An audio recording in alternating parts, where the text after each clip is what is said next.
Okay, so welcome back to another video.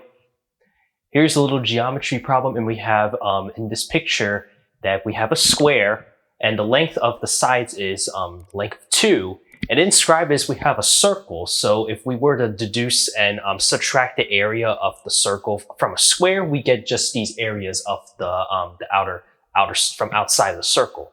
So we keep repeating the construction many times as we fill in the gap from in the circle, infinitely repeating the construction.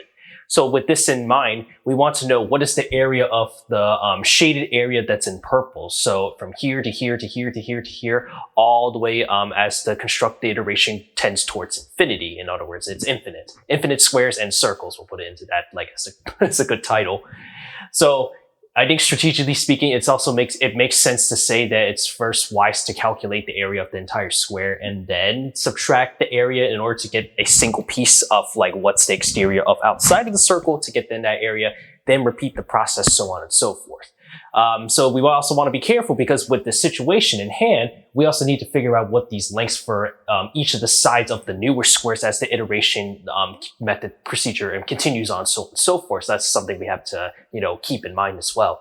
So with that, let's actually just get started. So let me actually, before we get into the whole calculation, let me actually label just a couple vertices. Well, I know couple sounds like a small number, but I meant to say vertices for like a couple squares we're going to be dealing with. So first I'll just put off as the big square. This is going to be A, B, C, and then D.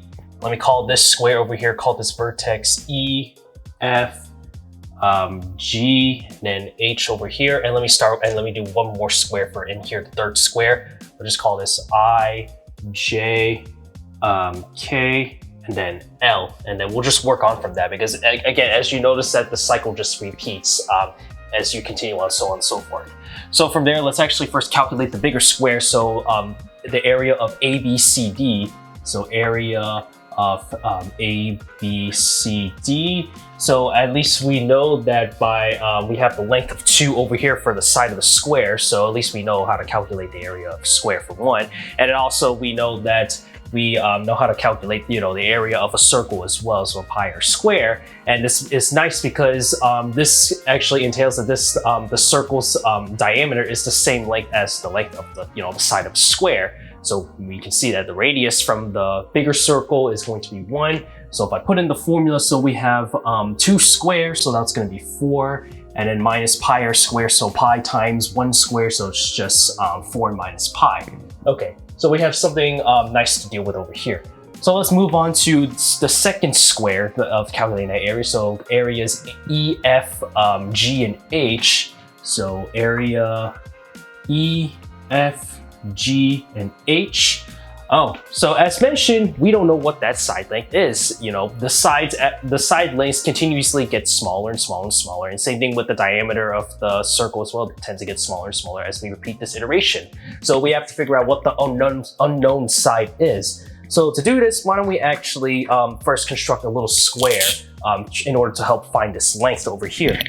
So let me actually draw a square over here on the side. So right here, I think should be good here. And so from that, let's actually label this second square over here. I'm just going to call this X and the side length. So that means we have E, F, G, and then H. Those are our vertices. And if I draw a diagonal over here, we know that obviously with this construction of the square that this is actually the length of that diameter. So in this situation, now that we're dealing with this, we know that this is actually going to equal the side length of 2 for this hypotenuse over here. So if we know that if we just apply the Pythagorean theorem, so we have 2x squared add this or is equal to 4. So we solve this out. So it's 4. So that means if we divide 2 to both sides, so I have x squared is equal to 2. So we're just dealing with positive lengths, so we can just ignore the negative. So we have that x is going to equal the square root of 2. So we at least know that this length over here is, let me denote this as well. We know that this is going to be the length of the square root of 2. So, which is nice. So now we can actually calculate this area over here. So we know that we just plug this in, the square root of 2 squared, that's the length of the area of the square. So that's just going to be 2. And then now subtract this with the circle. So we see that again, we found that this is still the diameter of the circle. The square root of 2 is not only the length of the square for the second square, but it's also the length of the second diameter of that circle. So divide that by 2 to get our radius. So therefore we would have, so let me actually put this back and do the substitution. I'll put it this way. So we know that square root of 2 here, and then subtract with pi, multiply by the radius, the square root of 2 divided by 2, then square. We see that we're gonna get 2, and then subtract, so this is gonna be 1/2, so, and then multiply by pi. So the area of this is gonna equal 2 minus pi square, or pi over 2, excuse me. And so with this, now let's actually calculate the third square. So our vertices I, J, K, and L. So area, I, J, K, and then L. And so from here, let me actually draw another square. So we're actually gonna repeat this same thing again, and it actually follows for doing this the same thing, so on and so forth.